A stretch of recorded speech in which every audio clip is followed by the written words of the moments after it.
Hello, and welcome back to Daily English Talk. My name is Emily, and I'm really happy you're spending this time with me today. I hope you're feeling comfortable wherever you are right now. Maybe you're at home, maybe outside, maybe on your way somewhere. I want this episode to feel calm and easy, like a quiet conversation you listen to in the background. Today we're going to talk about winter. Winter is one of those seasons that almost everyone has strong feelings about. Some people love it, some people really don't, and many people feel both things at the same time.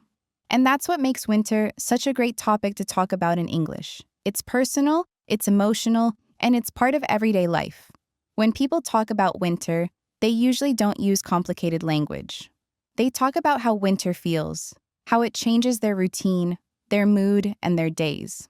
And that's exactly the kind of English we're practicing here.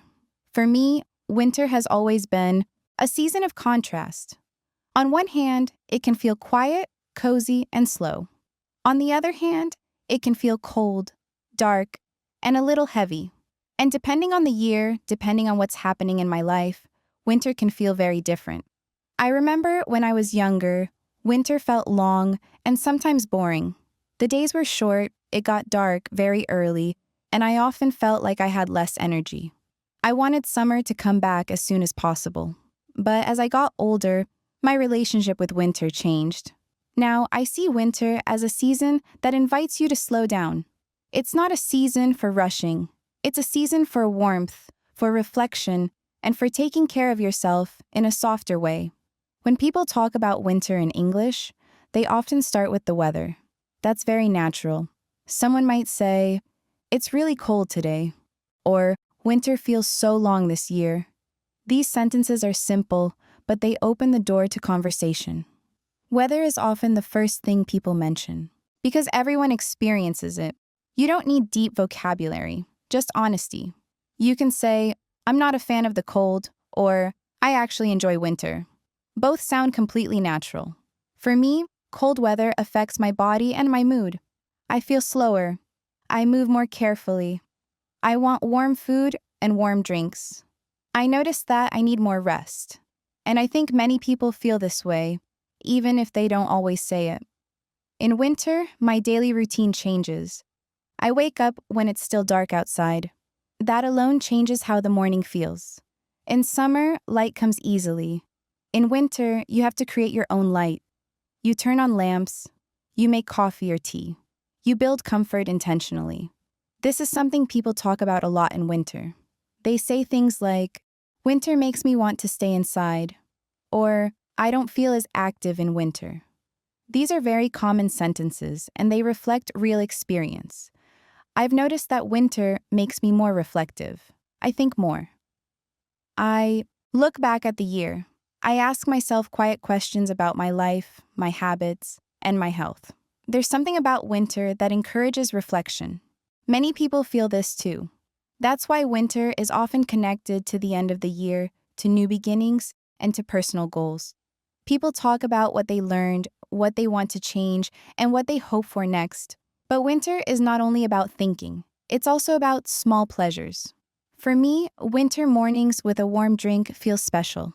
I like holding a cup of coffee or tea and feeling the warmth in my hands. It's a small thing, but it makes a big difference.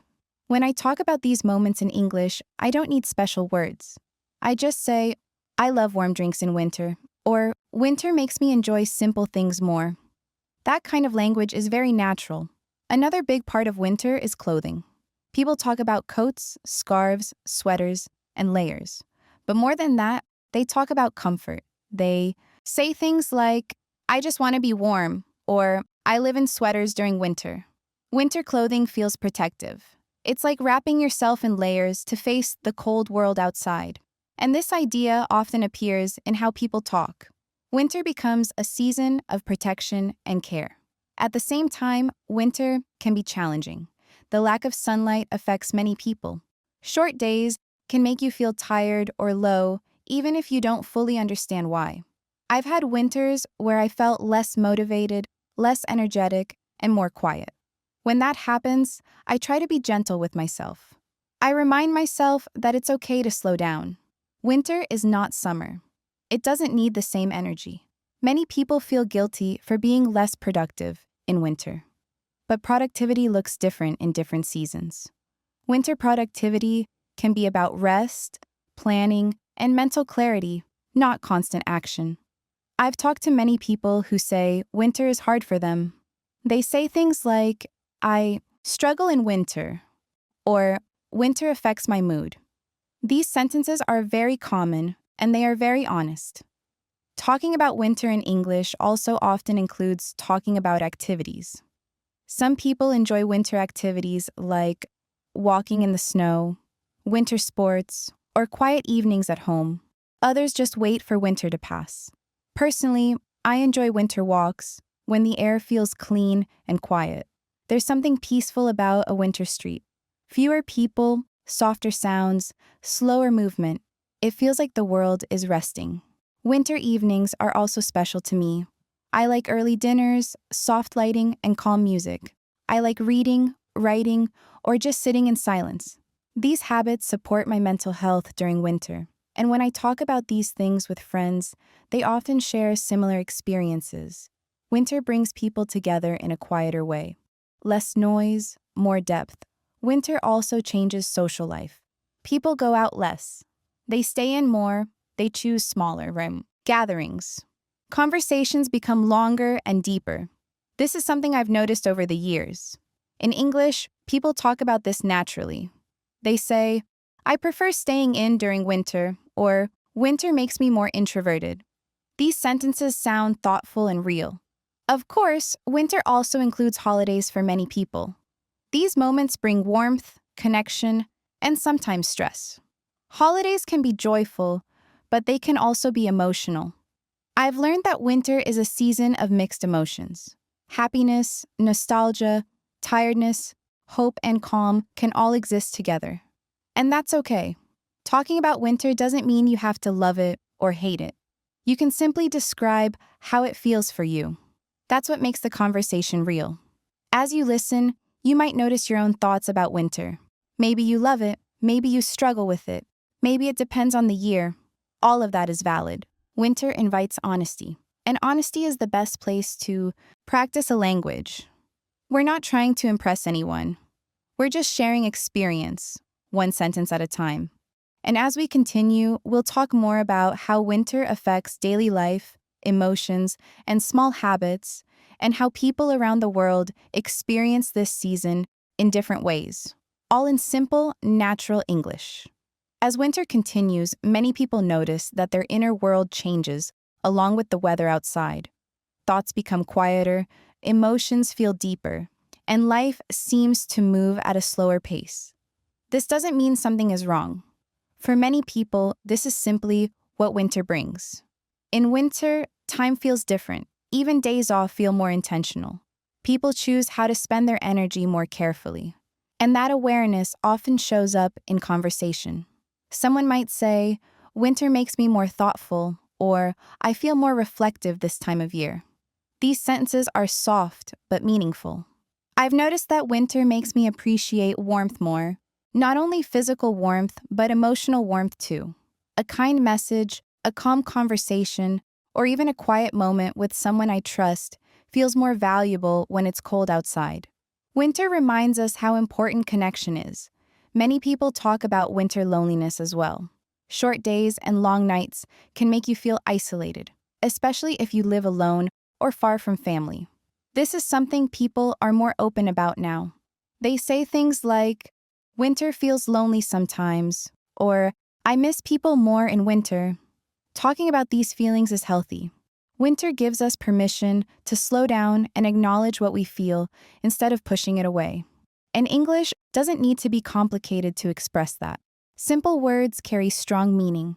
I've learned that winter is a good time to check in with yourself. Ask simple questions. How am I feeling today?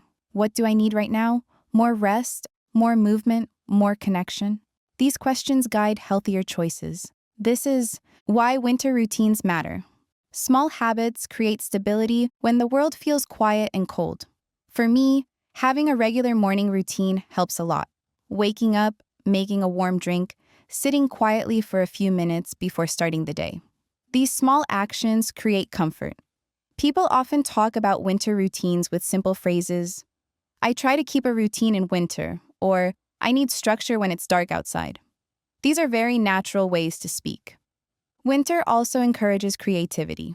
Many people write more, read more, or think more deeply during winter months. The quiet space allows ideas to grow. I've had some of my clearest thoughts during winter evenings.